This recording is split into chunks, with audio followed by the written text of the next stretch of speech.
YouTube. Can you drop a link in general? I see the okay. I see the links. I see it. I can hear you on Twitch, so that's good. Okay. Now I need to. Metamedia. Oh, okay. Speak. Blah, blah, blah. Blah blah blah. 1. Okay. 2. It's does it play from the beginning or does it play from live?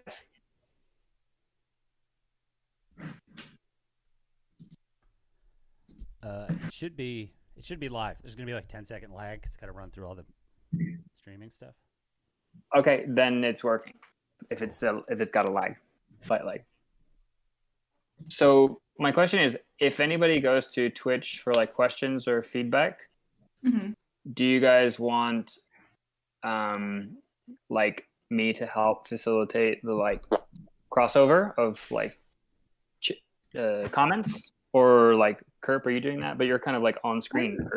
I'm down to have you like. I definitely never check.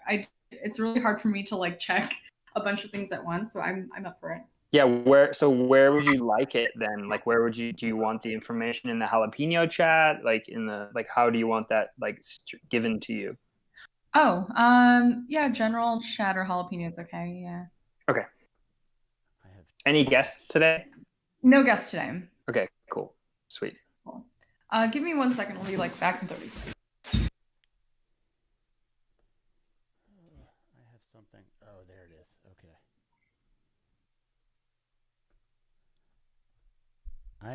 I'm hearing double and I don't know why.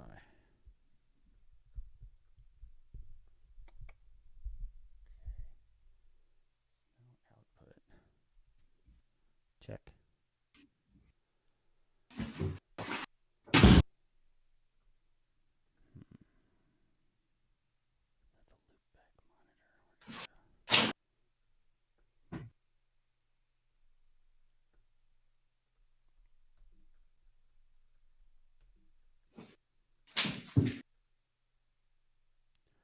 Check.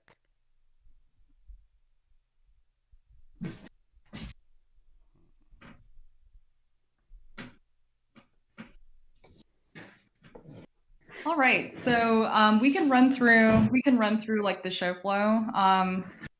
So I think today might be like a bit of an easier one, just because yesterday was the 5th anniversary of Ethereum mining their first ever Genesis block.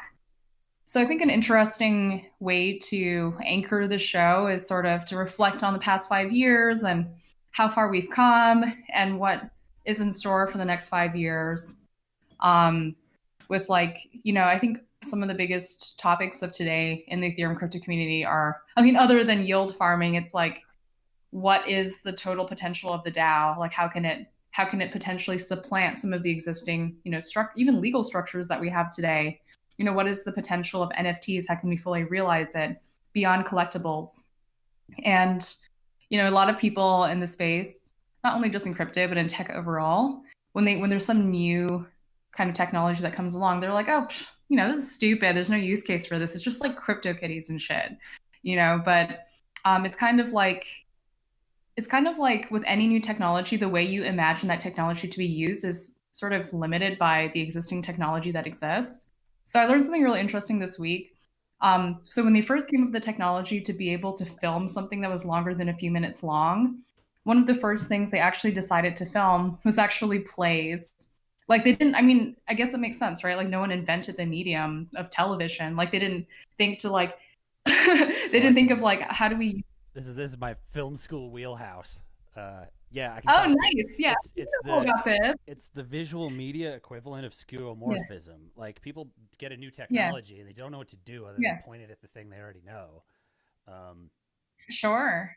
Yeah. Yeah. So all the original films, and also like you couldn't move a camera, so the idea of montage was invented eventually. Like you studied in film class, the idea that you could put 2 clips back to back and get a narrative was like, oh, people were screaming and running out of theaters the first time somebody did it because they thought it was such a visceral reaction. Yeah. Honestly. And Kerb, I would love to I know we have 2 minutes until the air, but I love everything you're saying right now. So in terms of flow, I'll introduce the show. I'll introduce you. how do you want me to like introduce your background? I'm happy to just run through it if that's easier for you. Yeah. I'm never a fan. Yeah, of that's the easier. Read a bio phase of any given Totally. podcast or whatever. Yeah, you can talk about your bio, and then in terms of like the spiciest tweet of the week, it's this guy talking about, so basically Square Crypto, they hired someone from Chainalysis, which is sometimes like a controversial, which is like a controversial company because they work with the IRS and stuff. So I'd love to hear your sort of legal view on that. And then we can move into Ethereum and we can talk just about like generational shifts in technology and how it's really hard for people to visualize what technology like can be really used for. Like even one example is I'm gonna leave now so you guys can get set up. Okay. If you need anything from me, let me know. All right. Have a great show. Okay. Sweet. Definitely. Thanks, Yeah. So Kirp, I'm gonna paste the link into like the Telegram chat for Meta Media and Meta Cartel, but just let me know when we're like live on the air. We're live. We should be up. Oh, are we already live? Yeah, technically. 4 people are watching. Okay. That's probably you, me, and Yale. I'm not monitoring 4 YouTube people. or Twitch specifically. There's one issue that I didn't get time to troubleshoot, so people let me know if there's audio lag in a weird way for the way I'm doing this, because we're still trying to figure out how to stream from Discord perfectly. Yeah, that's no problem for me. Okay, awesome. So just paste. So everyone should have the link now.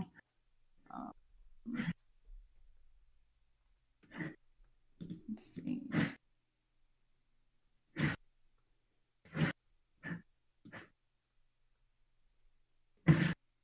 All right. I think we can probably go ahead and get started then.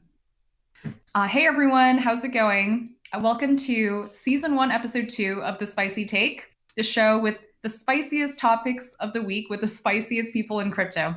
I'm your co-host Liz, and I'm joined today by Adam. Adam, you want to run through your background and introduce yourself? Sure, I'll give you the quick version. I mean, most likely anyone watching the show has bumped into me somewhere else. I'm a member of Raid Guild, a member of LexDAO, but before discovering crypto, I ran video production companies for a while. So I kind of have a weird, eclectic skill set in the space where I've, studied media academically, worked in media for 10 years, went to law school, studied the law academically, and now I'm kind of mashing it all together in projects like this one. Wow, you're a real Renaissance man, Adam. I'm just old. Awesome. So, today, like our first segment is going to be something called the spiciest tweet of the week, where we dissect, something potentially inflammatory, but with potential insights that someone has tweeted over the past week.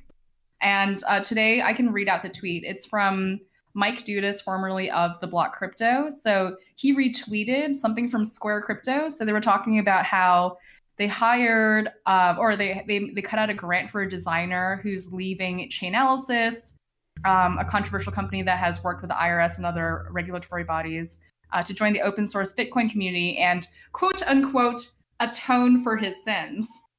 So, particularly in the Bitcoin community, I feel like there is a very strong sort of libertarian streak, which is why I could understand why that sort of company might rub people the wrong way. And, in crypto generally, there's 2 main camps. There's people who want to totally upend the financial system and they're very cypherpunk. And that was really the original, those were the roots behind blockchain, as a technology overall. And there are people who want to work with Fortune 500 companies, people who want to work with Wall Street, want to raise money from Silicon Valley, and want to play nice with regulators. So as someone who is a part of the community and has this really unique perspective of having worked in media and also having worked in law, what is your take on all of this? Well, for me personally, I think it's a split sort of answer. Personally, I'm on that, like, tear it all down, the system doesn't work side. But my practical sort of brain went, okay, but to do that, you got to go to law school. Because on some level, like, or for me, that was my purpose for going to law school. I didn't want to practice law. I wanted to understand the system so I can most effectively undermine it. At the same time, the reality of the law and like sort of enforcement systems in meat space for like wet code, as we would call it at LexDAO, like they don't care if you don't believe in them. They will, Mm-hmm. if you break the law, like they will come and enforce that law against you. It doesn't matter if you've declared that you're in some weird like digital jurisdiction, and you can get away with a lot under contract law. Totally. But sort of like as a believer in systems of human law, I don't have the luxury of just pretending like California doesn't exist as a jurisdiction that I live in and I get paid in, and they're going to come for me if I make too much crypto money and say, give us our taxes. Like, they're not going to care if I go, but it's not money. They're like, well, we decided it is. Now pay us. Right? So, what about, I think one of the earlier use cases, one of the earlier like emergent real life use cases with real utility for Bitcoin in the world was to be able to send remittances without having to pay that 20% markup that companies like Western Union might charge. So, which brings us to this idea that Bitcoin or the cryptocurrencies could really be this sort of borderless global currency for everyone, entering this new era of like what money might be or what technology might look like in the intersection of all of that. So, nowadays there are a lot of central banks that are exploring this idea of issuing their own digital currency. Do you think that's compatible with this idea of this like globalist currency that some people envision? Yeah, it's sort of, there's many as will happen with any spicy conversation, there's many threads to pull. The reality of the existing legal system and existing monetary systems and all that kind of stuff is, like one of my big quests and a lot of my work with LexDAO is in the space of trying to get lawyers and legal type thinkers to think more like programmers, right? I mean, realistically, like, for people that don't know, like the entire compendium, if you go find a like just Google United States code and you'll get a bunch of pictures of like leather-bound books that say U.S. code on the back of them. And that's literally the compendium of all of the U.S. laws. And so, like, they're already working in code all day. They just don't think, like, they don't understand version control. They don't understand open source, even though they're already doing all those things. Doing it, yeah. And the reality of that wet code is, like, we can probably tailor it to match anything that people are existing within Dynamics. There's just a few trigger things that are sort of like, oh, if you violate securities law, like those laws are in place for a reason because people have done token sales in the past. They didn't call them that. They were some other thing, but it was a securities instrument that ultimately hurt a bunch of people. And then the government went, okay, we need some rules about doing that because 10% of our population just lost their houses on the back of this like Ponzi scheme. Absolutely. Right? Absolutely. So like I think it's doable in that we can configure that wet code. We just have to play by certain rules. On the other side of that, there's a concept that lawyers call making new law, which is essentially you could also just do whatever you want if you have the war chest to fight your case in court. And so Telegram's approach was we're just going to do what we want to do, and then maybe the judges let us get away with it. And if they do, then as a lawyer, I go, okay, new law. It's not written by a legislator, but we now have a precedent that I can take to court and go, look at the Telegram case that was decided over here. Absolutely. And actually that's a really fascinating example you bring up, Kerp. So something that I've always sort of tried to wrap my mind around is why is it that, several projects have had billion-dollar, even multi-billion-dollar ICOs, yet they're treated differently by the SEC and other bodies. So for example, Telegram was totally shut down. EOS, on the other hand, ran a year-long ICO. They raised $4 billion. And they got off with a slap on the wrist. I think the SEC charged them like a fine of $24 million, which is like really just like drops in the bucket for them. So what accounts for that? What gives?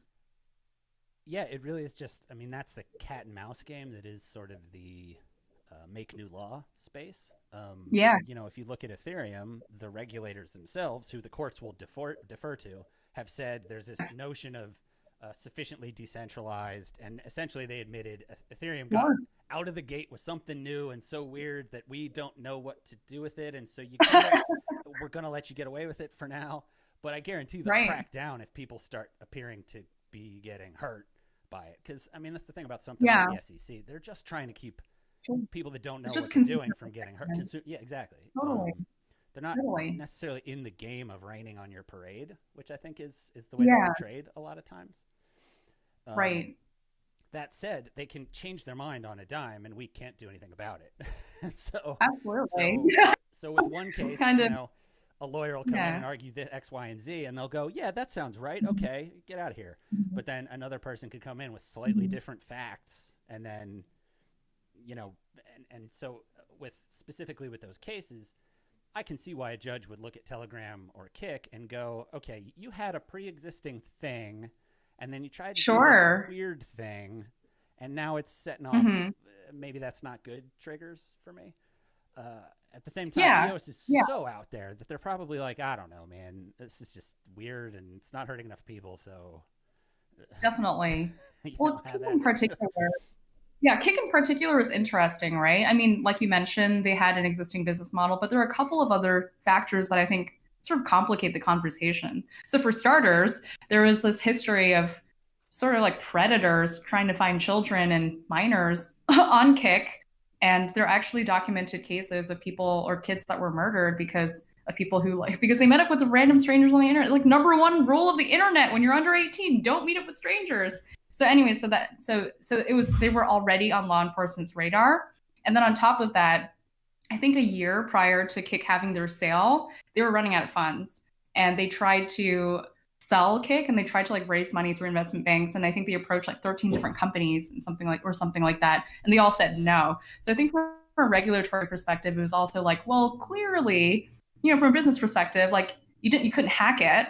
So now you're having an ICO and you're raising money from, potentially, I don't like the term, but quote unquote, unsophisticated investors who have now been duped into participating into whatever it is that you're doing in the hopes of making a profit. But yes, yeah. I was going to say, and then, that's litigated in court. I mean, it's literally what's happening with the case. And so one side is getting up and going, we're not shady. And the other side's getting up and going, here are the reasons they're shady. And then, ultimately a judge decides and you get what you get. Yeah. It's an expensive battle to fight, right? And so our perspective at Lexdow is, well, if we instead just put a little extra work into making sure the wet code and the dry code line up, then we can do all these things without breaking the rules. Okay.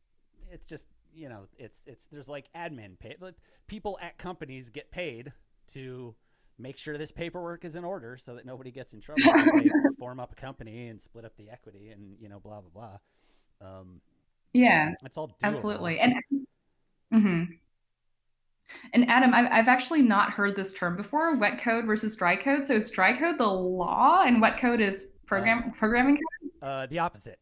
Wet code wet code's the law. So wet code is humans writing down words to try to explain this thing they think will happen and what they're supposed to do once it happens. Dry code is just computers. There's no interpretation in dry code. It works or it doesn't. It's certainly it's hackable, and there's security conversations to have. But sure. The idea with dry code is a smart contract transaction that moves money back and forth isn't really disputable. It happens or it doesn't. I mean, it's disputable in that you could say that shouldn't have happened, but immediately as soon as you say shouldn't have happened, you got to have a person go, why shouldn't it have happened? And now that interaction is getting wetter because the human might come in and go, because I'm mad. And now it's okay, computers can help with that because it's just the sloppiness of sort of human. So the notion. Yeah, that's really fascinating. That's really fascinating, and I think that I like the distinction because with code it's black and white, yes or no. It runs if X, then Y, and I think a lot of the reason why there is this sort of rising anti-establishment sentiment in the United States is because there is unequal, inconsistent application of the law depending on who you are. I just watched this Jeffrey Epstein docuseries on Netflix, which is really good, but also pisses you off. But basically this guy, he was basically off the hook for decades, really, because of his stature in the community and because of the fact that he was donating money to institutions to really help bolster his reputation. And I forgot there was a guy in the Trump administration who basically oversaw his case in Florida, and he was like, well, we'll just kind of, let him go with a slap on the wrist because of who he is. So I think people who buy into people who are proponents of crypto oftentimes it's really feeding into this broader macro narrative that you see all around the world, which explains why you see the rise of populism in governments all across the world, like in Europe, United States, and so on and so forth. But back to this conversation on ICOs. So I think some people who are proponents of ICOs, they'll say this is like an equitable way for people to be able to participate in wealth creation events, right? Like in the United States, unless you're an accredited investor, you're not allowed to participate in certain things. And that's a pretty high bar, I think, for most Americans. It's you have to make $200,000 a year for 2 years in a row. You have to have a net worth of over $1 million, which I would say is basically nobody in the United States. Like a very statistically insignificant number of Americans. You know, I read a statistic recently that was like, if you make over $130,000 in the United States as household income, you're already in the top 1%, which is absolutely mind-boggling. So do you think that, you know, either we should relax some of those accredited investor laws, we should relax some of the rules around ICOs? Like, how do we make sure that the average Joe on the street also has the opportunity to participate in this American dream? Yeah, I think the reality is, like I said, somebody like the SEC who's out there putting out opinions on this stuff is ultimately just trying to protect people. And so the idea of a sophisticated investor emerged out of you know, business leaders coming to the government and saying, hey, we think here's a different way that we can think about this. And they put forward their idea of this is a sophisticated investor, and here's, you know, how they are protected because they know what they're doing and all that kind of stuff. And then they come up with these arbitrary metrics that are like, okay, but how are we going to qualify a sophisticated investor? Because like the SEC is not going to get on the phone with everybody and go explain derivatives to me. Yeah. And then if they can't, then, you know, right. But I think as that collides with this sort of meritocracy and, you know, you can kind of, you look at the cultures that emerge from open source software, there's a lot more of a, like, we don't care if you went to school. If you can deliver the goods, like, whatever, right? And so the arbitrary metrics that we use to decide if somebody's sophisticated or not sort of start to break in a way that makes people just, you know, grumpy. I mean, like myself included, I know what I'm doing. Yeah. I'm a pretty good investor for myself on the stock market, but I still don't have enough that I can go throw money at my friends who are working on projects without being like, okay, this is technically not kosher. But like, you know, the real answer, I mean, the ultimate, you know, victory answer ultimately with anything legislative is go get a law passed, because the judge's job and the SEC's job is just follow the laws. And so the extent to which they're currently worried about things like, you know, sophisticated investors, accredited investors, stuff like that, is because that's the language that's in the Jobs Act or, you know, other regulatory, other laws that they passed that said, okay, we're going to try to open up this idea of crowdfunding, but here's how we think we can do it safe, you know? And so this is where, you know, places like Coin Center, like lobbies come into it, because somebody needs to put a package together and put that on some 70-year-old thinks the internet is a bunch of tubes full of gerbils, messages back and forth, you know, congressperson, and get them to vote for this law that says, no, let's let normal people do this. You know, it's that part just takes time and ultimately money and report writing and, you know, that kind of stuff. I mean, if people watched the congressional hearings that happened earlier in this week, and you can tell by the caliber of questions that these tech CEOs were getting that they don't really, it's kind of scary, really, right? It's like the people who are creating laws to govern our technology also may not be the ones that most fully understand this technology. It's a very tricky spot to be in. And there's weird hitches on that. Like you can't run for senator until you're a certain age. And so I'm constantly watching that, and I'm always calibrating it against, okay, so at this point, the youngest possible senator still didn't grow up with instant messenger. Roughly. Like that might not be accurate, right? But it's like, you got to think about the sort of formative conception of how technology works. And part of the problem is technology accelerates so fast that even the Jobs Act, which is something new, like we're already going, yeah, but what about this thing that's completely different? And the regulators are going, oh, we just finished being convinced of the other thing that you wanted to do. I know. So you end up with that thing of the people that just want to go do it end up in that space of everything ends up being a how much risk are you willing to take on kind of question, right? So, there are ways to go raise money, and if you have a concept of what you would say to a judge if it came up, then hey, go for it. And I think all the ways to do that are super novel.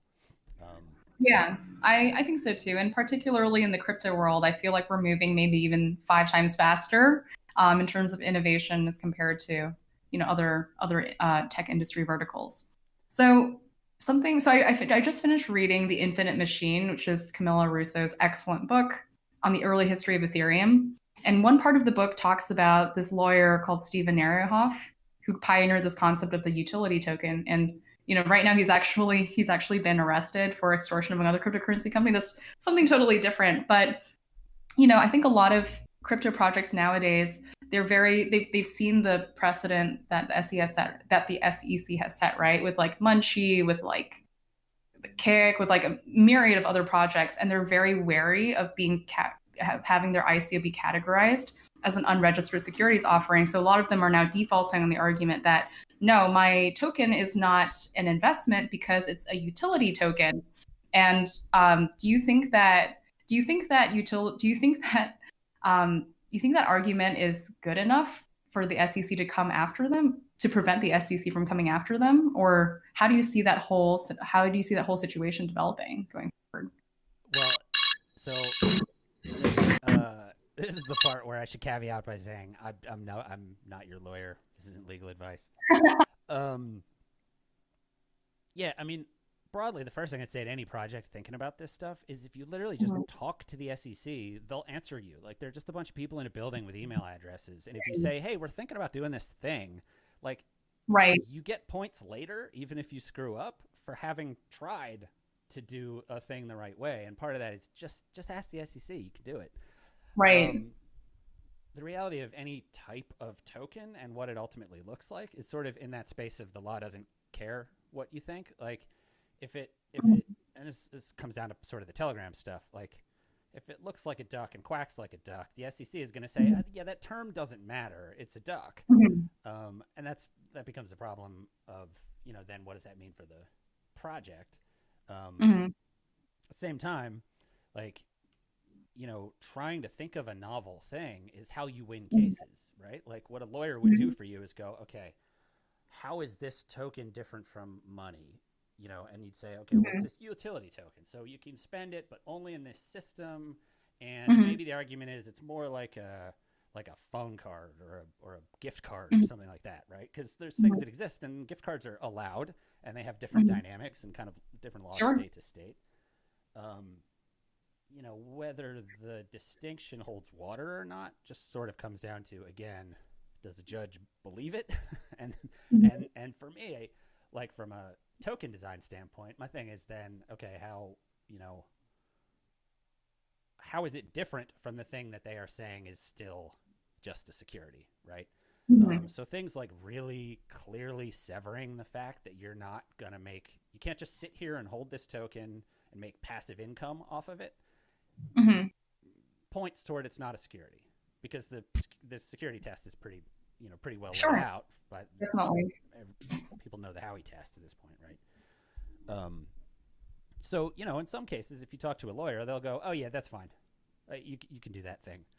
But then in other cases, you'll kind of go, yeah, but it sure feels like you're monetizing somebody else's work. And, so the idea with that kind of stuff is, anytime you're talking about a class of token holder who is just kind of playing is just betting, then that's the thing that's going to trigger the government. They're going to go, that looks like betting and not like, because, I mean, technically, if you think about the stock market, it's just legalized betting in a lot of senses. I mean, that's absolutely legal betting. And somewhere in between is this idea of like, okay, well, but what if I'm betting on my buddy's company? Like, that would be allowed if I were just a co-founder. But not so much, so I don't know. And that's where you start to get into the weeds of all the securities things. And ultimately the answer is, if you're concerned, talk to a lawyer, or like talk to LexDAO. Like, LexDAO is working on things like instruments that will play ball with the rules under that kind of stuff. Yeah. But then the broader thing of just like, is a utility token a thing? Yeah, I mean, from a token design thing, for sure it is. There are tokens that, their value is the utility within the system that they provide when you cash them out to pay for whatever, right? If you had your email tokens attached to SMTP or something. But if I'm hoarding those tokens because I think they'll go up in value, you're getting a little weirder. I mean, people do hoard money because it goes up in value, but that's ends up being a regulated market for right. reason, so. Well, what if you held like Beanie Babies or something in hopes that that goes up in value, or fine wine, or any sort of collectible of that nature? And so this is an example of the kind of stuff that frustrates people that are trying to do things. Like currently in the United States, the IRS still thinks of cryptocurrency as Beanie Babies, essentially, as property.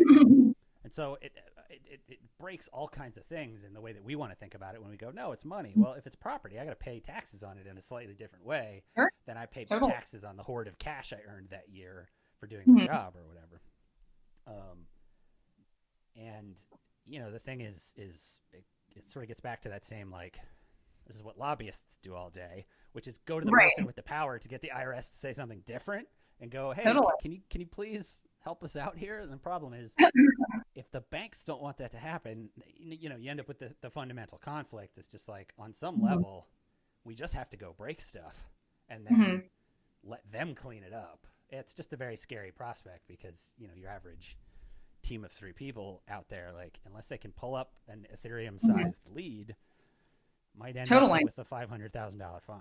And yeah, it's very scary stuff. And going back to something you said earlier about the SEC having its doors open and, you can find people's emails online and so on and so forth. I know a lot of projects are simply scared to do that, right? They want to, ideally they would love to have the no action letter and they could, go to bed, at night and not lose sleep over whether or not the SEC is going to go after them in the future. But the reality is, I think a lot of people in tech have this mentality of like, steal the bicycle and apologize for it later. You know what I mean? They're like, well, what if, we check in and they say no, and now we can't plausibly say that we didn't, we weren't aware that this was going to be X, Y, and Z. So yeah, so it's a really difficult situation. But something I've seen a lot of nowadays, like if you go back maybe 1 or 2 years and look at the discourse, a lot of projects will have made the argument, well, this was a utility token, therefore it can't be a security. I mean, not to the SEC, but just to the general public. And nowadays you see a new sort of argument emerging where people are like, well, this is a governance token, not even a utility token, but a governance token. So this can't possibly be a utility token, but a security. But do you feel like governance token is really just the new utility token at this point in time, in the sense that it's sort of this blanket argument for companies to feel good that they haven't run an unregistered securities offering? Yeah, like I think the interesting thing there is, usually like your usual security, I'm buying a share of stock in a company, like on a public market. Comes with both the right to collect dividends. Like there's this bundle of rights that you get if you have a share, right? And those are all going to be different in different contexts. And that's how, Mark Zuckerberg maintains his stranglehold on Facebook, because he had so much power by the time they went public that he was able to have 2 class shares where my voting as a shareholder in Facebook doesn't matter. My voting in Nike could matter. I don't own enough Nike for it to matter, right? And so I could get all up in governance matters with Nike. I just don't have $30 billion or whatever, like however much you have to buy of their stock to be able to do that. But like the notion of governance rights tied to a security, not a new thing. We've never really had a good platform for severing those rights and then saying, okay, but what if we just do the governance? Is that where the real value is, the real power? And so, or is it just in collecting the dividends? Or is it just like being able to even attend the meetings? Because that's the kind of stuff you start to see emerge with the like one person, one vote sort of structure you can see in places like Dow House. And it's kind of just a thing that will get tested.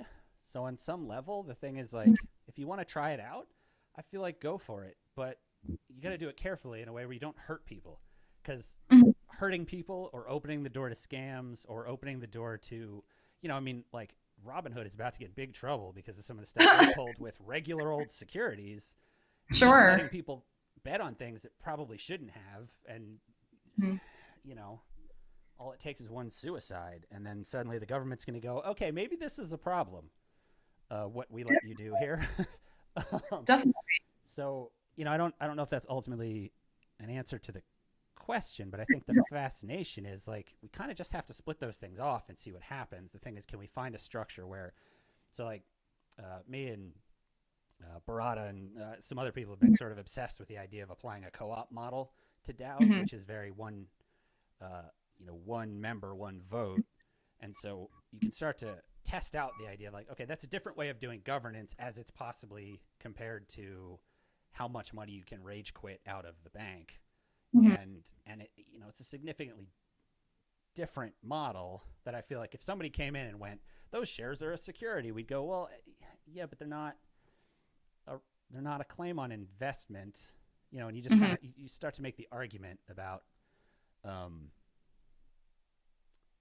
you know, again, like this is just me lawyering down a rabbit hole, right? I'm going, well, here's how I would try to explain that it's different. But like until the government says, okay, that's different. And so there's a lot of law for co-ops, right? So it's part of the obsession with co-op is there's established rules for how to do a co-op, like a grocery store owned by a co-op or even like REI if you want to go with a different model that makes a lot of money. Sure. But yeah, the idea of splitting that stuff off, it just gets like, this is why it confuses the government. Because when you go to the regulators and you say, okay, but what if we have a share that's just for governance and a share that's just for this and a share that's just for this? The first thing they think is, how do you, those spreadsheets, how would you even keep that? And you're like, geez, okay, now we have to explain how the logistics, how the blockchain makes this work. And then we're into the same old, like, your eyes are glazed over. Yeah, I'm tired of hearing about blockchain thing out of any regulator, right? So. Yeah, I think that's fair. And going back to something that you said earlier around the fact, I liked the thing you said about how already with shares, they come with governance rights, right? But I think the interesting thing about that is nowadays, it's not really, I wouldn't say it's entirely democratic, because if you look at institutional investors like pension funds, like endowments, like mutual funds and so on and so forth, they're the ones who are really holding these like enormous blocks of shares. And therefore, they're the ones who have control the voting rights. And similarly, I saw that you were part of Cooper Turley's AMA on Wi-Fi. But one of my concerns around decentralized governance is, I mean, people simply don't have the time and bandwidth to really research every issue that they're going to be voting on, right? Which is why a lot of the times we'll look to like thought leaders in the community and be like, oh, okay, I think this person's trustworthy, I'll like vote like them. And that's why celebrities go on like Twitter or whatever and talk about their political affiliation, even though sometimes they have no idea what they're talking about. And so what that translates to from a decentralized governance point of view, if you can delegate your shares and let's say they're like really popular or well-respected members of the community, what's to stop like a new sort of, decentralized oligopoly from forming? Like, how do we make sure that how do we make sure that power isn't concentrated, even in a system that strives to be decentralized? Right. Yeah, I think ultimately, for me, I think the interesting thing about the sort of crypto space is that it's right at the collision between our attempt to use game dynamics and incentivization and game theory and things like that to ultimately try to wrangle the part of this that we can never sever away from it, which is like the hard thing is actually coordinating the humans, because they're the ones with all the stupid ideas that they won't be moved off of because they're stubborn for a reason that you don't understand. Like, and I mean, that's a hyperbolic way of saying it, right? But like ultimately it comes down to, if a person just doesn't want to do it because they're just grumpy, code can't fix that problem. Totally. But there are interesting like game theory dynamics that ultimately, that maybe things like cryptocurrencies let us employ to do a more effective version of representative democracy. But like direct democracy ends up sloppy because humans are sloppy. Like, it's not because we didn't have a good way to count the votes, which I mean, for sure was part of it. Like, I I think the U.S. version of representative democracy is a mess, and partially they designed it back when it made sense to have an electoral college because somebody had to get on a horse and go to the place and drop off a vote. Like totally. At the same time, the founders of that system advocated for representative democracy for philosophical reasons as well, which is to say, if we get too direct with this, you end up with the human slop, and you never end up with with mechanisms for capturing it that are easier to pull off, because you can get everybody centralized around a meme in direct democracy. It can be really powerful, both for good or bad. So yeah, I mean, it gets to that place where, like my fascination with a lot of the crypto stuff has been watching the people going, but we can build a more perfect system. And I'm like, yeah, totally. But then they come back and go, oh man, so it turns out that the people fighting, it's in the fighting's in Telegram, not in the spreadsheet. And I go, yep, no. That's where lawyers live. Like, especially if you're in something like family law, which is for sure not my bag. But, there are lawyers out there that just all day, they're just helping people with divorces. And that's just two people sitting across from a table from one another going, I hate you because, how do you get through that? It's not really about, can I build a better process? I mean, partially it's about process, but it's not about spreadsheets and algorithms. Oh, no, I think you're absolutely right. I think a big mistake sometimes in the world of tech is that we're trying to solve certain problems from a technological perspective when really it's a societal or human kind of problem, which is like crazy. And what you said about family law just reminds me, I in the past, I got an offer to work at Goldman to be a wealth advisor, to work with these like high net worth individuals. And I didn't end up taking the job because it kind of sounded like being someone's therapist for decades. It's like, oh, here's like the family drama, and like, we're going to allocate money toward like this child, but not this child, but like, you got to keep everything on the down low. I'm going to hide money from my wife. I was like, I don't know, dude. That doesn't really sound like, like keeping rich people rich is not really like, I don't know. That doesn't sound like my cup of tea. But anyways, let's move. Yeah, we got one out of the chat, actually. We should do that nice. If we're going to stick to our promise to try to engage people more. Absolutely. The comment was, seems like education could lead to more sophisticated investors rather than the current system arbitrarily protecting unsophisticated investors.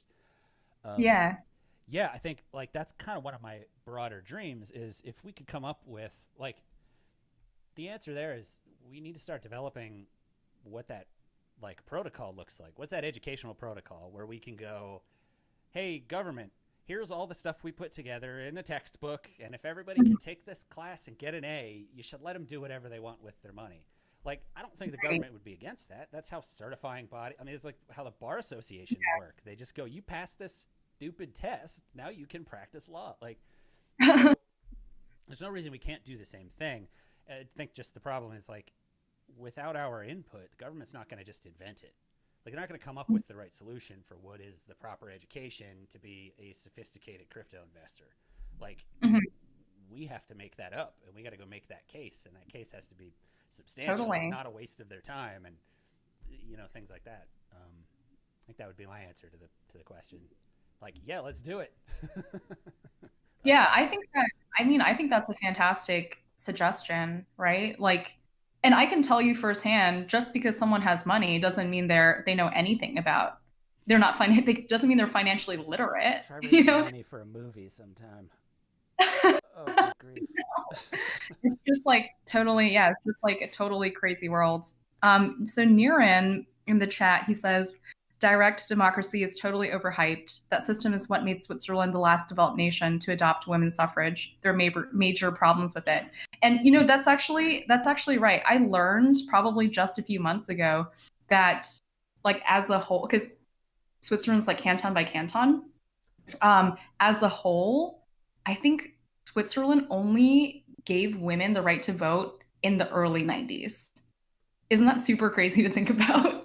Like they gave women the right to vote almost everywhere in the 70s, but there was like one last region that held out until I think like 91. So it's like that's a totally different conversation that I could spend hours talking about, how Americans assume that Europe is this like paragon of liberalism.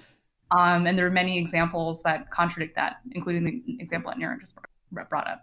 Yeah, my favorite example is way other side of the spectrum, which is to point out the extent to which direct democracy failed Socrates, who was voted to death by the people of Athens. Right. And that's what caused the Romans to go, maybe something different from that direct democracy thing, where the population can get all in a fury that you're corrupting the young, which is what Socrates was ultimately forced to drink his hemlock because of. But there's my philosophy major talking. Yeah. So what in your view then is the ideal system, Kerp? Like, obviously, direct democracy, you know, it can be like literally the tyranny of the majority, right? Like, you can vote to do terrible things to people that don't deserve it. But what's a way in which we can ensure that everyone has their voice heard, and we come to sort of the right conclusion, whatever the right conclusion may mean by that societal standard? If you really want to exist in the weeds on this conversation, there's a bunch of people from Metacartel doing a book club where we're going through the Federalist Papers, like one at a time, and talking about them. How do I go down to join? Crazy high level conversations about governance, but the reality is, like, you know, the idea of representative democracy is ultimately you're supposed to get input from the people, and then ultimately make decisions based on that. And then the question is, what does that panel look like? You know, parliamentary democracy is a slightly more diffused version of that compared to sort of other ways of looking at it. And then you have the sort of US version, and they also have, like, you know, a more interesting sort of, or not more interesting, but like, I like to play in a space that's a little less heavy than government when I try to talk about this stuff, which is like, I dream of setting up a system where the pay-per-view viewers of like some stupid UFC fight have a vote in the outcome of the fight. It's only a fifth of the vote because you have 4 other judges, but if they're every once in a while, the tiebreak will come to the crowd. It'll be super exciting. Like, there are interesting ways where you could have a more direct version of what we have, which is like some things do go to a direct vote, but also like things still just need to run through the enough layers of filter ultimately that you can take out the, like, this is clearly motivated by religious animosity or something like that, right? Like, you see things happening in US politics that you're just like, oh, that is fully the attempt to inject a Christian virtue into the law, and like, is that shit supposed to be separated or not? I don't know, right? And that happens because of the people that are, you know, perfectly well-meaning, just based on how they want stuff to be, and are able to, you know, already sort of manipulate the system we have. Although you wouldn't consider it manipulation, I guess, if you are in favor of what they're fighting for. That's part of the problem, right? You know, I don't know if that's an not specific enough answer sort of to the question, but I think some representative version, some ability to delegate just has to happen, because you need to have enough checks in place that, like, I can't, you know, you need the equivalent of the 5-day waiting period in California for buying a gun, which I think is totally reasonable. They go, hey, we can't sell guns to people that are like, I'm going to go buy a gun. And then immediately, while I'm still not thinking straight, I'm going to go use that gun. Like, totally makes sense, right? You have that rule for 10 years. And then on the other hand, though, I mean, you know, there's other ways to look at it where it's like, well, could you make the direct piece more effective? Like, I can't believe there isn't, you know, that's not fair. At this point, I can completely believe it, but just because I'm jaded. Like, every time I have to go vote on 30 different propositions in California, I always go, how come I have to go to somewhere else to find a 2-minute video on what each of these props is? Like, we could very well fund that to be a public good that exists as a way to describe it. And I know we can, because we already get a booklet and it already has that stuff in there. So somebody has already had the idea of like, hey, we should put this all in one place so we can have informed voters. Yeah, I love that idea of having the videos online. So, you know, the thing is, like, there are ways to fix what we have. There's ways to try completely new things. There's things that get weird because you go, I don't know if that would work. But when you look at game theory, it does. And so, like, those are things to, like, that we don't have ranked choice voting in the United States at this point is just stupid. It exists in a bunch of other places. It works really well. Technically, it's not that hard to pull off. We're just stubborn. So, as a side note, talking about injecting religion into the law, I had a conversation with a friend who lives in a European country earlier this week, And she was like, oh, because America is a Catholic country, X, Y, Z. I was like, no, America is not really a Catholic country. It's really more of like if the dominant religion is probably Protestantism, or historically has been Protestantism. She was like, oh, that's interesting, because in Europe, the countries that try to inject religion into the law are Catholic countries. So like Spain, Italy, so on and so forth. Whereas the countries that have a Protestant history, like the Scandinavian countries, try to be extremely secular. She's like, I wonder why. I do wonder why that's happened, why that pattern has played out in Europe and has played out differently in the United States. The most succinct answer I've found that I liked is just the countries are older. And so they have been around long enough that like every dominant sect of religion in that country has perpetrated atrocities that caused everyone to go, ooh, let's not do that Crusades thing again. That turned out not cool. Let's not have the Spanish Inquisition happen again. And it caused people to be like, sort of like, yeah. I think in the U.S. we still sort of have this exceptionalist idea that things like that can't still happen. Sure. And so, I mean, yeah. I mean, if you think of like even looking at Americans' mentalities when it comes to something like wearing a mask and being like, no, it's, it's like in violation of my liberties or whatever. It's kind of like an adolescent mindset, right? And if you think about it, America is in the, looking at the length of the country's history, it really is probably in its teenage years. It hasn't really been around for a really long time compared to other countries or other civilizations like in China or like countries in the Middle East or countries in Europe and so on and so forth. Excuse me. Yeah, I mean, and this is a thing that comes up a bunch in the Federalist Papers. Like they were newly introducing an idea of the public good. And there's a thing that I feel like Americans in particular have lost the thread on, which is like freedom is not necessarily about being able to do whatever you want. And the framers of the U.S. like government, I think, or particularly Constitution, and I like the hilarity of the pop culture relevance of Hamilton still is hilarious because if people would go read what he thought, I think a lot of them like, and a lot of what he had to present was about, you have to give up freedoms to have freedom from the truly horrible things. And the more selfish we get and the more that we push back against the idea that we should have to give up anything, the more those horrible things become possible. And we start to look at these things that are like, okay, throwing people in an unmarked van for no reason, that's starting to feel real fascist. And it works because we have lost sight of ultimately the broader idea of public good. And so yeah, I mean, it to people that, I've spent a good chunk of my life working on social impact projects. And so I already live in the space of thinking about sort of social good and the extent to which I wish people would sacrifice more around me all the time. But I think for a lot of people, it's a new like construct.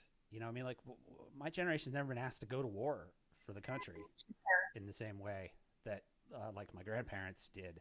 And I understand why they then look at us and go, just wear a goddamn mask. Like, what is it really? But, I don't know. I don't know if that's too spicy. I think that's totally right. And there's, in talking of and trying to like succinctly summarize the culture, that's always a very difficult conversation, right? Because there's many facets by which you can look at it. Like, for example, I used to live in Germany, and something that's really big in the United States is this idea of corporate social impact. I mean, most of it is PR. I think on like from the company's perspective, from an individual or employee perspective, it's always something cool, right? Like when I was working at Goldman, it's like, oh, you get like a day off to work on some social impact project. So I was trying to bring that to Germany when I was working. I started in Berlin there, and it was really fascinating. People were like, I've literally never heard of this concept before, because in a lot of European countries, such as Germany, it's the state's job to take care of the people. Whereas in the United States, like the state doesn't do enough, I think, to help create that safety net for people. And therefore, like historically, people have relied on the church for charity. And now it's like nonprofits that provide a lot of social services to cities all around the country. But I always thought that was like an interesting sort of dichotomy in the mindset of people like here versus in Germany. Yeah, I find myself talking about that a lot in the context of, I'm right at the edge of feeling like I have my feet under me historically well enough to say broad sweeping things, but there's a reality to we weren't decimated by World War II. No. A lot of Europe was wrecked after World War II, and they had to start from a place of like, okay, well, let's rebuild these institutions based on where we are now. And so that's happening in the 40s and 50s, whereas we spent our 40s and 50s beefing up our like auto industry so we could have more money because we really didn't get crushed by that war in quite the same way. And so sometimes I look at those governments and feel like, well, is the answer just that they're newer? Like they're just a couple iterations new, like they're version 1.5 and we're version 1 or whatever on the democratic experiment. Totally. And when you look at it that way, I just get to the same thing I end up saying to everybody, which is sort of like, we just don't upgrade our form of government fast enough. Our version cycle's too slow to keep up with, other ways of doing it, to keep up with human problems. Like we got a pandemic on and we don't have the health system to handle it. Yeah, absolutely. And what I think is really interesting in terms of how the US has handled the pandemic is that even like very diehard Republicans who don't really believe in handouts and things of that nature, like if you look at the speed by which the US has been printing out money, it's like absolutely insane. And I, for one, am terrified to think of what sort of economic impact that's going to have, like just like totally devaluing our currency. But back to this topic of governance, I think something that I find super interesting with DAOs and these new forms of decentralized governance that are cropping up is that in some ways it's hard to experiment with like actual governmental systems, right? Like they can potentially impact millions of people. It's hard to like affect change and so on and so forth. And with these smaller DAOs and these other like new types of orgs that have cropped up, it's like actually we can do a lot of different kinds of governance experiments right now, right? And we can like test, we could like kind of like A/B test like 100 different models and see what works out. And I might be an idealist in saying this, but I think it would be really cool if like 10, 20, 30 years down the line, we could say, hey, because of these like experiments that we were undergoing within the Ethereum community and other like decentralized communities, we have some learnings which can actually be passed on to like bigger like incumbent institutions such as the government. Yeah, there's a great podcast I listened to recently that I'll share somewhere in our feeds. It's the something like director of or minister of digital or something from Taiwan, I think, and he's talking about like essentially what happened there that I had no idea about was it's kind of like imagine if the Occupy movement around the same time in the US had actually won and actually known what they stood for. Sure. And effectively like took over the government and went, okay, we're going to do all this. We're going to have maximum transparency. We're going to have, digital ways of handling all this stuff. Like here are the things that need to be nationalized. They did all that stuff. And it's just, it's a super interesting perspective on what it looks like to like, they had taken a look at the government and gone, okay, here are the things we need to change. And they literally stormed the like parliament and changed it. and it's great. It's working out great. That's at least as far as the story in the podcast goes. Taiwan is considerably smaller than the United States. And so, the way the U.S. is supposed to work, the states are supposed to be the testing ground for the things that you then roll up to the federal level. Sure. And it's possible, though, that that's not even working. But ultimately the idea of any sort of decentralized way of taking on this problem is you got to try the different things and then be able to take that stack of evidence to the next person up the ladder and say, hey, maybe we should actually do this. And like, I think Wyoming is a really good example where you see them holding, meetings where they're really talking about how do we do things differently based on the things that all these nerds brought to the table that, because it's the real thing, right? There's not, we're not in the era yet where the actual nerds themselves are running for office. And so we still have this dynamic where the people that actually grok what's going on or even use the term grok, like go talk to these people and explain how the stuff, and then ultimately like also whip the population to behave. I mean, one of the points from the chat that's accurate is, getting the populace to then adopt the thing that you're trying to roll out is, you know, the next hurdle. Because you can put the rules in place, but like we've seen how that played out for masks. So there's more to it than just make new rules. But I don't know. I don't know if that's a rabbit hole with 7 minutes left in the episode. Yeah. No. We didn't even get to Ethereum's birthday. I know. Yeah, we can. I would love to. We had like a quick pre-show conversation that I would love to continue on air. So for those of us who might not be aware, although I don't know how that's possible, yesterday was Ethereum's 5th birthday. So the 5th anniversary of their first Genesis block. Way back in 2015. And obviously, you know, so much has transpired since then. Very early days, it was like this really tightly knit community where like everyone knew everyone. Now it's truly this global movement. And there's like crazy partnerships with like governments all over the world. I know that Consensus has worked with like the government in the UAE to think about how they can incorporate blockchain like vis-a-vis Ethereum to help people like apply for visas and like renew their driver's license and so on and so forth. All the way to like working with different companies like Nike and Microsoft. It's just crazy. Like something that was basically just like, you know, 13 pages or whatever it was, however long the white paper was, is now we're just like at the beginning of this new era. And Adam, something we were chatting about before the call was the fact that technological innovation a lot of it is really just about human creativity, right? Because when new technology comes along, a lot of the times the way in which we try to apply that technology, the new technology, is just wield it in a similar fashion as we wield old technology. So one example we had chatted about was, you know, when the technology which enabled us to be able to film things that were longer than just a couple of minutes emerged. One of the first use cases for that was filming plays, which like totally blew my mind because I guess the medium of film and television obviously wouldn't have existed. And if you look at like the iPhone when it first emerged, people were like, this is trash. You know, you can't even copy and paste on the iPhone. How am I supposed to like input my numbers in Excel on this iPhone? But that wasn't like the superpower that the iPhone created, right? It was like geolocation enabled things like Uber and so on and so forth. But yeah, really, really crazy stuff. And really interesting to see the potential of where Ethereum and other decentralized projects might go from here.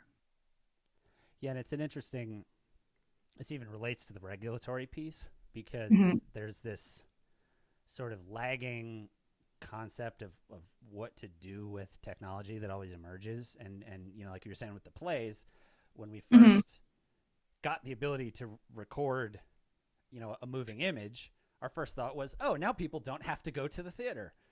And then it wasn't until way past that somebody went, wait, if I take this one shot and I put it with this other shot, and like, the funny thing is people know the term montage from like the idea of like workout montages in Rocky videos and stuff, but like it's an actual technical term and somebody invented it at one point. They were like, hey, when I take one clip and I put it next to the other, you suddenly have a conversation where it looks like people are going like this, like back and forth, and suddenly you feel like you're in the space.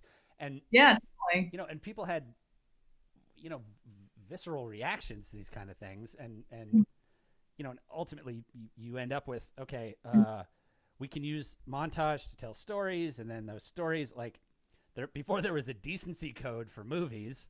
It's funny because you take film history and there's like all these films from the 1910-ish is like that are just full of nudity and people just doing things that humans do if you point a camera at them. Yeah. And then they have those are all called pre-code movies, because then after that the government stepped in and went, hey, we need some rules for this because like we can't have a nudie theater on every corner. Right. But more broadly, like every piece of media, especially visual stuff and, you know, like app design, which is maybe more familiar to people in the developer space. Like if you think about the first wave of Apple apps on the iPhone, like the Notepad app looked like a notepad. Totally. And they call it skeuomorphism, which is like the tendency to, it's from a design perspective, it's sort of a crutch, and it's a useful crutch. I don't have to explain to you how to use this app if it just looks like the notepad you're used to writing on with a pen, right? Right, like an analog. But then people necessarily then evolved to this thing of like, okay, we're wasting a lot of screen space here for these little rings at the top so that it plays like a notepad, and they try something different.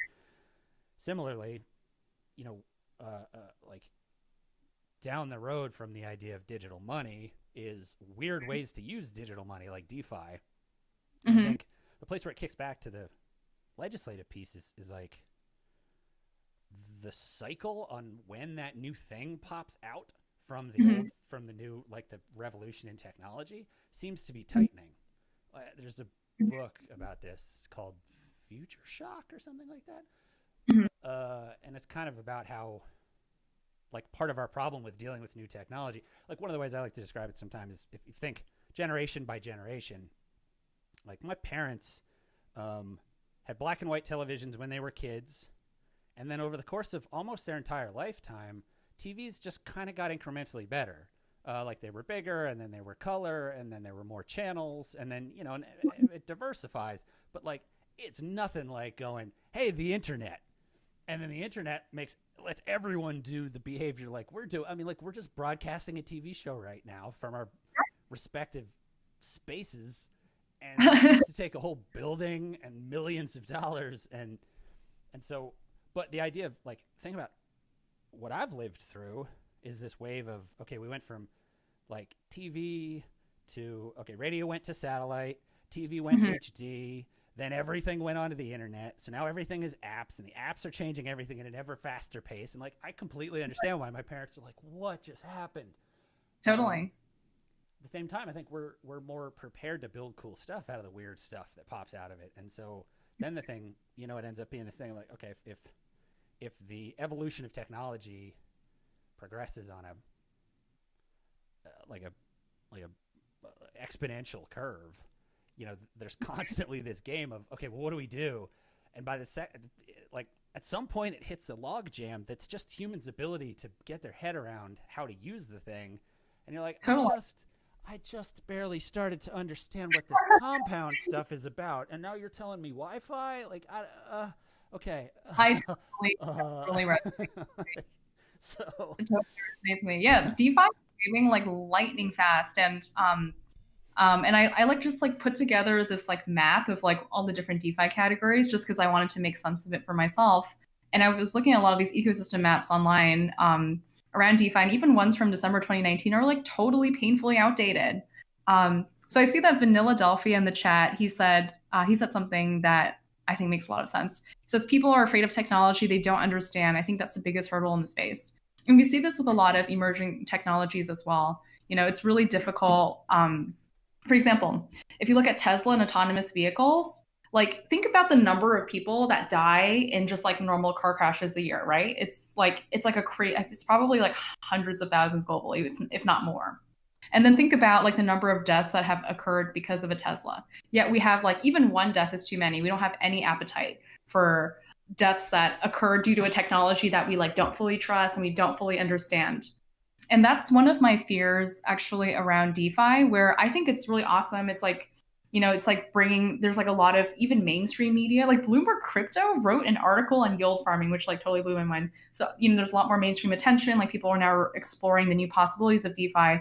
But what I'm afraid of is if this somehow turns to be an echo of the 2008 financial crisis, where people are investing money, like taking out loans to be able to hopefully profit from something that they actually don't understand at all, and which will be like another black eye on the space. And yeah, I mean, that's the nature of it, right? There's boom. I think the interesting thing is from a legal standpoint, which kind of brings it back to the early parts of the conversation. Like, there's two ways to head that off and to handle when this happens. And we have models in the world for how they've worked in the past. Sure. Like, the reason that the MPAA exists now for like ratings on movies and stuff like that, and the reason that cable gets away with so much trash existing on it is because they self-regulated. At one point they went, okay, the government is starting to look like they're going to come at us and go, you're hurting people, so we're going to put all this stuff in place so that we can go to them and say, no, we regulate ourselves. And lawyers do the same thing. You know, the reality is if we're building things that people are going to put their life savings into and then potentially lose that because they didn't know what they're doing, we either have to figure out a way to make it safe ourselves, or the government's going to do it for us. And it always hurts more when the government does it for you, which is what the media industry figured out. And the movies and TV get to be what they are today because they proactively went, we're going to invent a regulatory body, and here's the structure, and here's why it's safe, and here's why it's impartial, even though that's kind of bullshit. But and it's funny because even there, you can go find a lot of really interesting documentaries about the extent to which the MPAA has spent periods entirely co-opted by the Christian right. And so it's like the people who are deciding if your movies are rated have their own agenda.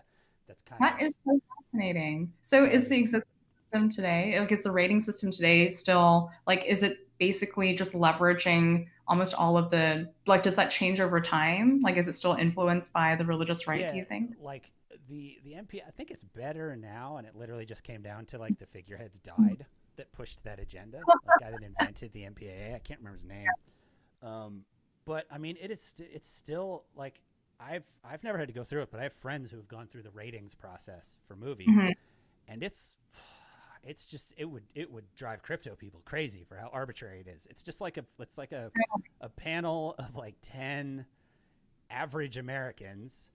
Which, you know what that means exactly. There's a again, I'll look up the link and put it up there. There's a great documentary where the guy tries to find all the members of the APA, and they're all like middle-aged white people, and it just but they're the ones making the decision, but then there's a whole process, and so they come back to you with a report and they say, we're rating this X because this happens and this happens and this happens. If you cut this scene and that scene, then we'll let you have an R. And then you can go back and say, look, here's why we really need to have all of this stuff in here. And so like Schindler's List gets to go back and go, I'm sorry, all that brutality is historically relevant. And so our argument for why to have that is because the movie doesn't make its point if you don't get to have that stuff in there. Totally, from an artistic. People like Kevin Smith who know that the MPAA is going to tell them to take F words out, so they put twice as many in, and then they appear to have taken. There's a whole chess game of getting the rating for your movie where it's like, okay, let's put in a scene where somebody gets their head chopped off, even though we don't need it for the story, and that way, when they come and go, oh man, this is too brutal, we go, what if we take out the head chopping scene? And they go, okay, you can have your R, and we all go back and go, it worked. It's really funny. It's really funny you bring that up because you know how like sometimes when you're on an international flight and you're like watching a movie, like in China they have these, and the movie is like different, like it's edited, like certain scenes like don't exist. So in China they have like a censorship board which will take out scenes from certain movies, and there's like categories of things that they will not allow in movies.